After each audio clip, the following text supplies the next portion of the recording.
Assalamualaikum warahmatullahi wabarakatuh.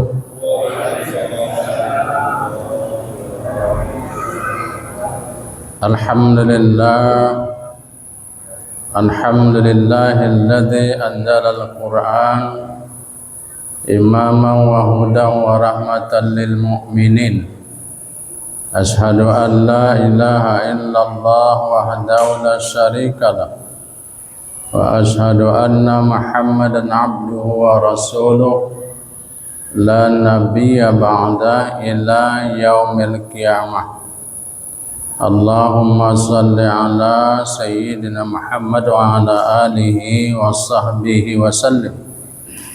Faqala Allah ta'ala fi kitabihil karim, a'udzu billahi minasy syaithanir rajim. Bismillahirrahmanirrahim. Ya ayyuhalladzina amanu taqullaha haqqa tuqatih wa la tamutunna illa wa antum muslimun. Shadaqallahul adzim. Bapak Ibu jamaah pengajian Ramadan yang mudah-mudahan senantiasa dirahmati Allah. Mudah-mudahan kita semuanya sehat-sehat selalu dan tetap semangat serta istiqomah dalam mengisi amaliyah Ramadan.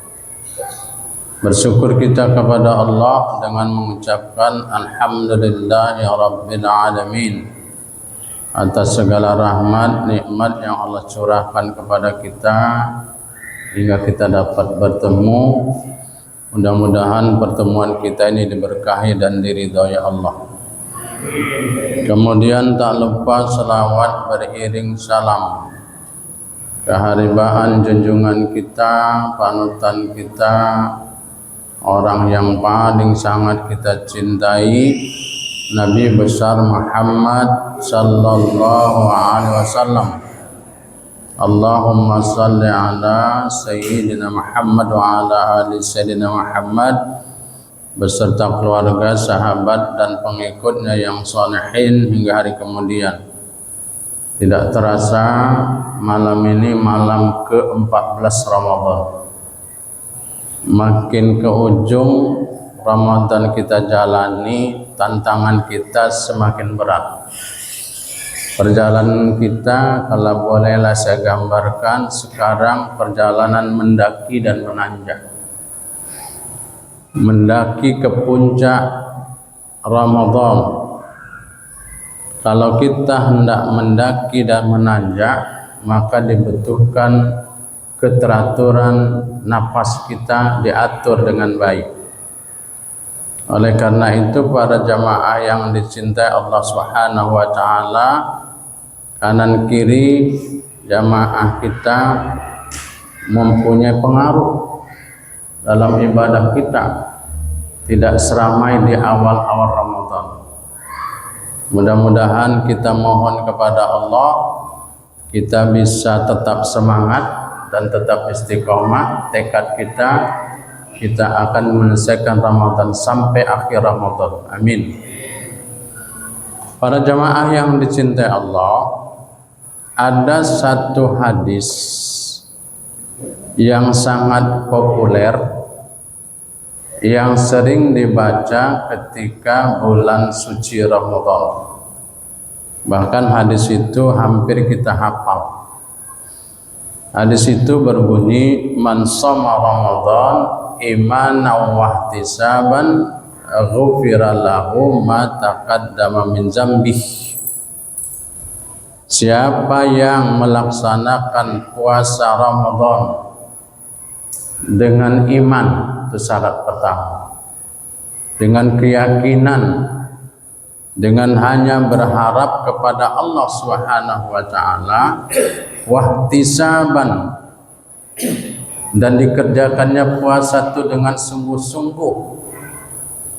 Dia jaga segala yang membatalkan puasa dan dia jaga segala yang membatalkan pahala puasa, maka kata Rasulullah, ghufira lahu ma taqaddama min dzambihi, maka Allah mengampunkan dosanya yang telah lalu. Itulah hebatnya puasa Ramadan. Begitu kita mengadakan puasa dengan baik karena Allah, maka Allah mengampuni dosa kita yang lalu-lalu. Tentu kita percaya dan satu pemahaman bahwa tidak ada manusia yang lepas dari dosa, dari salah, dari kesilapan. Kadang-kadang dikerjakannya karena lalai, karena lupa, karena teledor. Kadang-kadang disengaja, kadang-kadang tak disengaja, kadang-kadang tahu, kadang-kadang tak tahu.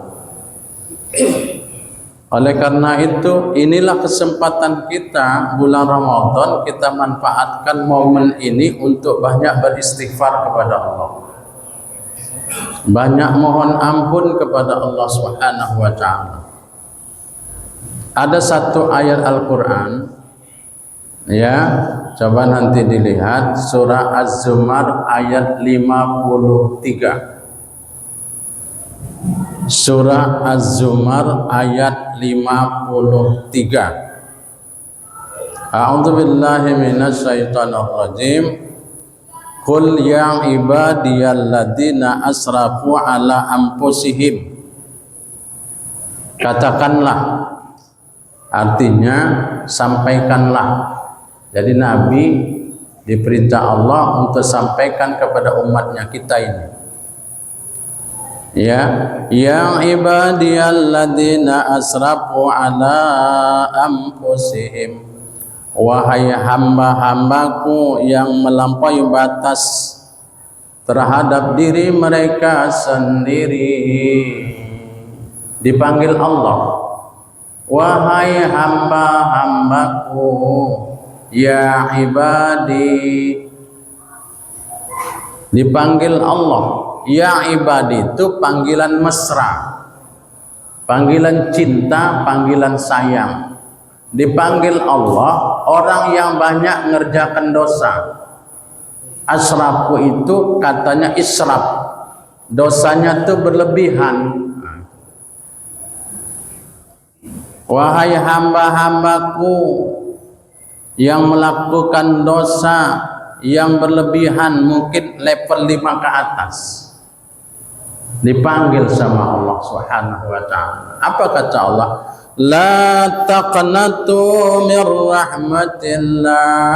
Jangan kau putus asa dari rahmat Allah.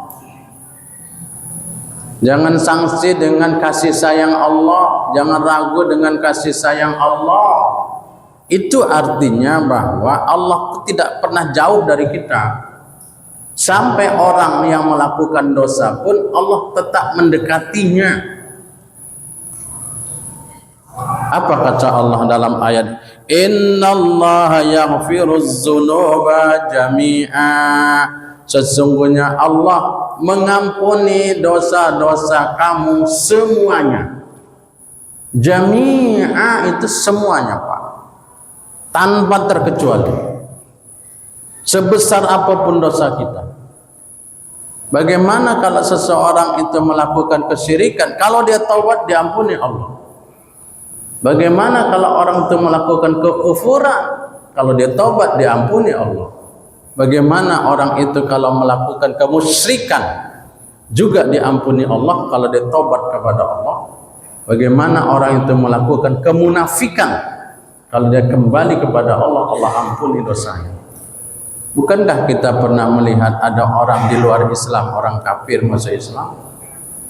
Mereka mengerjakan kemusyrikan, Pak, mengerjakan kekafiran, mengerjakan kesyirikan, mengerjakan kemunafikan.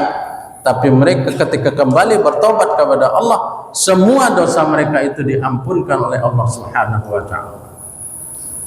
Inilah sikap optimis, inilah yang diajarkan Allah kepada kita.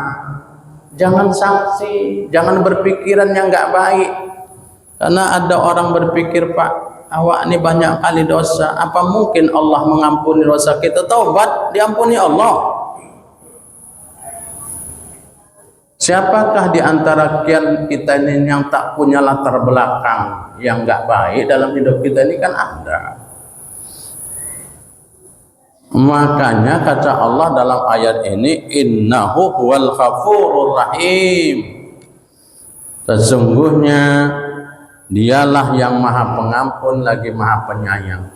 Kalau Allah sudah mengatakan dirinya itu pengampun, dia maha pengampun, Pak. Pasti itu. Dan kalau Allah mengatakan dirinya maha penyayang, pasti Allah itu sayang. Allah itu sayang sama kita. Allah itu cinta sama kita. Allah itu kasih sama kita. Persoalannya kita ini tahu apa enggak dicintai Allah. Itu aja masalah. Cuman karena Allah ini penyayang, pengampun, pengasih, janganlah pula dibalas yang jelek. Mangkak kita nggak boleh juga. Ya, Allah yang maha baik harus kita membalas dengan yang baik. Ada satu riwayat dalam hadis dari Abu Sa'id Al-Khudri, bisa dapat di kitab Sahih Bukhari dan Muslim atau dicari dalam kitab Riyadhus Shalihin jilid 1, babnya tentang taubat. Ya, Nabi itu bercerita, dulu ada seorang itu telah membunuh 99 orang. Kan banyak itu, Pak. Tapi yang membunuh ini ingin bertaubat kepada Allah. 99 orang sudah dibunuh. Maka didatanginya lah pemuka agama ketika itu, rahib istilahnya dulu, zaman Bani Israel. Dia bilang, kalau bahasa kita Indonesia, Pak, saya mau taubat. Kira-kira kalau saya taubat ini, saya udah membunuh 99 orang, diterima Allah apa enggak taubat saya? Nah, itulah pertanyaan. Kata pemuka agama ini, enggak diterima Allah, besar kali dosa kamu. 99 pula yang udah kau bunuh. Karena dia kecewa, amarahnya memuncak, dia bunuh pemuka agama nih, genap menjadi 100. Nah, ini ceritanya tentang 100 ini. Ini populer ceritanya, Pak. 100 orang lah telah dibunuhnya. Banyak itu. Mungkin kalau orang berpikir, nggak mungkin ini diampuni dosa. Dia nggak kecewa, dia nggak putus asa, dia datangi ustadz yang lain. Ya, kalau kita bilang ustadz di sinilah, Pak Ustadz, saya ini udah membunuh 100 orang. Kira-kira kalau saya taubat ini diampuni Allah apa enggak? Kata ustadz ini, diampuni Allah kalau bertobat sebesar apapun dosamu. Tapi ku nasihati, ku sarankan, tak usah kau pergi ke kampung B, karena kampung B ini nyembah berhala.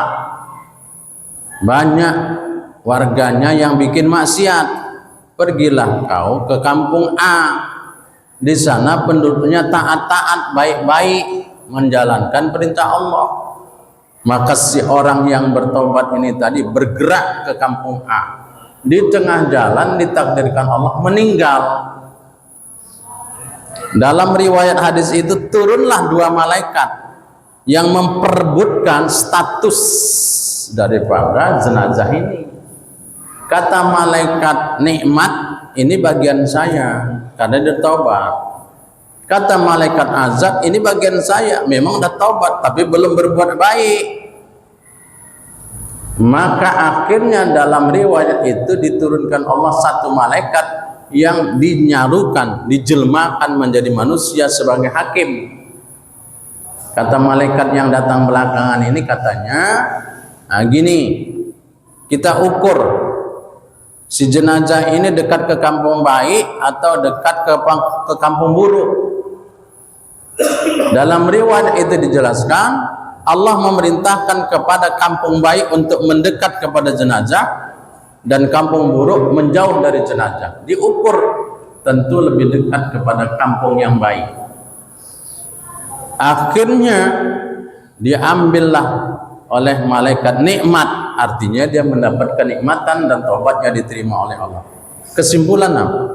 Sebesar dosa seperti membunuh 100 orang aja diampuni Allah, apalagi di bawah itu.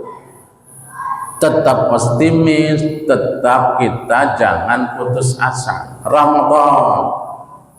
Ramadan itu kan dibagi 3. Awaluhu rahmah, udah kita lewati. Awsatuhu maghfirah, inilah pertengahan. Pertengahan ini Pak, Allah memberikan pengampunan kepada kita. Wa akhiruhu itqun minan nar, dilepaskan kita dari azab neraka. Ini saatnya Allah memberikan pengampunan kepada kita. Sebelum kita sahur, ya, bangunlah kita, lakukanlah sholat tahajud. Banyaklah kita mohon ampun kepada Allah. Ya Allah, ampuni dosaku. Mana tahu aku ini banyak ria dalam beribadah, belum ikhlas. Bersihkan hatiku ya Allah, supaya aku ini menjadi orang yang ikhlas melaksanakan apa yang Engkau perintahkan. Jauhkan aku dari kesyirikan, kekufuran dan lain sebagainya. Minta sama Allah. Mudah-mudahan Allah mengampuni dosa-dosa kita. Amin. Di dalam satu hadis Nabi dijelaskan, innallaha azza wa jalla yuqbalu taubatal abdi ma lam yukharkhir. Ya, sesungguhnya Allah mengampuni dosa seorang hamba sebelum kharkharah. Kharkharah itu sakaratul maut. Kalau orang itu sudah sakaratul maut, enggak diampuni Allah lagi dosa. Ya, mudah-mudahan kita senang, suka memohon ampun kepada Allah Subhanahu wa taala. Dan Ramadan ini mudah-mudahan sarana Allah mengampuni dosa-dosa kita. Amin. Ya Allah, amin ya Rabbal. Ada 10 syarat bertaubat. Di ujung pertemuan kita ada 10 syarat bertaubat. 3 hubungannya dengan Allah. Pertama adalah berhenti dari perbuatan dosa itu. Kalau dah tahu itu dosa bagi Allah, berhenti. Jangan kita teruskan. Yang kedua, menyesal. Yang ketiga, jangan diulangi lagi. Sama Allah cukup 3 ini aja Pak. Berhenti, menyesal, jangan ulangi lagi. Mudah-mudahan dosa kita sebesar apapun akan diampunkan oleh Allah Subhanahu wa taala. Tapi dengan hubungan manusia harus ditambah, nggak cukup 3. Nggak cukup 3. Kalau kita bikin dosa, bikin salah kepada orang, syaratnya tambah lagi. Yang keempat, meminta izin, meminta maaf kepada orang yang pernah kita melakukan kesalahan. Mungkin pernah mengkhibahnya, memfitnahnya, menjelek-jelekkannya. Ya, ini harus minta maaf. Makankah kita Pak, kalau selesai sholat itu kan diajarkan oleh orang tua kita salam-salaman. Itu sunnah Nabi itu. Karena Nabi nyuruh, apabila ada 2 orang muslim yang bertemu lalu mereka bersalaman, Allah ampunkan dosa mereka itu sebelum mereka berpisah. Nah, itu sunnah Nabi itu. Jadi jangan kita nggak senang untuk melaksanakan sunnah Nabi, karena kita umat Nabi. Yang kelima, mengembalikan benda, harta, barang yang pernah kita ambil.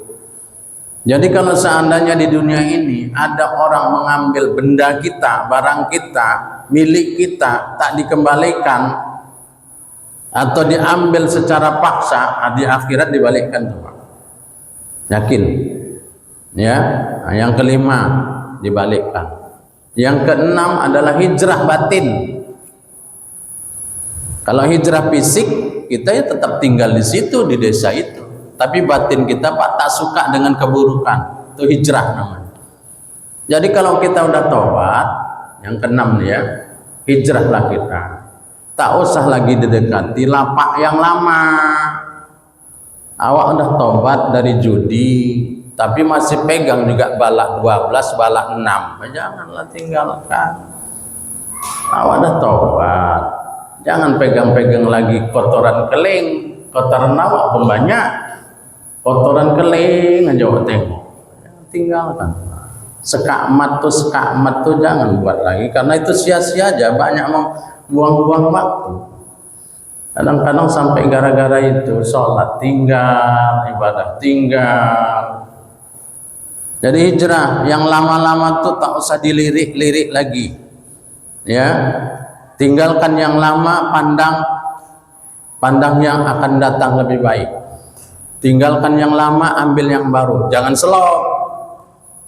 Ini kadang-kadang kita pulang, tinggalkan yang lama, ambil yang baru. Selok orang pula diincar. Ya, jangan itu salah penafsiran itu. Yang ketujuh, tadi yang keenam ya. Yang ketujuh apa Pak? Sungguh-sungguh ibadah. Banyak yang ketinggalan itu digantilah. Selama awak hidup dalam keadaan suram dan hitam dulu, sekarang udah putih, diganti. Sholatnya berapa yang tinggal, puasa berapa yang tinggal, gantilah. Itu sungguh-sungguh ibadah. Yang kedelapan apa? Istiqomah, terus menerus ibadah, jangan tinggal-tinggal lagi. Kalau udah tekad kita tinggalkan yang lama itu Pak, ibadah istiqomah, jangan tinggalkan lagi. Minta sama Allah, mudah-mudahan Ramadan ini kita menjadi orang yang istiqomah, ya. Minimal Pak, menjadi jamaah tetap masjid, ya.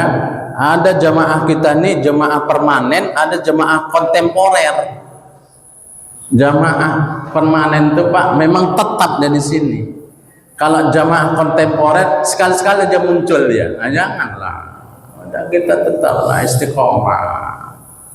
Jadi jamaah tetap di masjid kita ini. Mudah-mudahan masjid kita ini nanti jadi kendaraan ketika kita menuju surga. Kita inilah penumpangnya, dan kita berada di dalamnya. Amin. Ya Allah, amin ya Rabbal. Sedangkan yang kesembilan, kalau dosa itu besar kali, mandi sunat taubat. Bukan buang pakaian ke sungai, bukan. Ini pakaian sial nih Pak. Nggak ada yang sial dalam Islam. Awak memang sial. Orang banyak kan di dosa yang dilakukan, terhalang semuanya. Mandi sunat taubat, bersih, tak usah diulangi lagi. Yang ke-10, sholat sunat taubat kalau dah dosa itu besar kali. Inilah cara kita bertobat kepada Allah Subhanahu wa taala. Bersyukurlah kita masih dipanjangkan umur oleh Allah, bertemu dengan bulan suci Ramadan. Kita nggak tahu ya, apakah tahun depan kita masih bisa bertemu lagi dengan Ramadan tahun ini seperti ini. Manfaatkanlah kesempatan ini, lawan kemalasan. Jangan suka nunda-nunda beramal ibadah, karena kita tidak tahu apa yang akan terjadi besok. Hari ini, inilah hari kita. Besok bukan hari kita, karena kita tidak tahu apakah kita masih diberikan kesempatan oleh Allah Subhanahu wa taala. Kesimpulan, manfaatkanlah Ramadan ini untuk banyak mohon ampun kepada Allah Subhanahu wa taala. Harapan kita, mudah-mudahan segala amal ibadah kita diterima dan dosa-dosa kita diampunkan oleh Allah Subhanahu wa taala. Mohon maaf lahir dan batin. Selamat menjalankan ibadah puasa, selamat beramaliyah Ramadan. Mudah-mudahan amaliyah Ramadan ini bisa kita lestarikan setelah nanti selesai Ramadan. Akhirul kalam, billahi taufiq wal hidayah. Wassalamualaikum warahmatullahi wabarakatuh.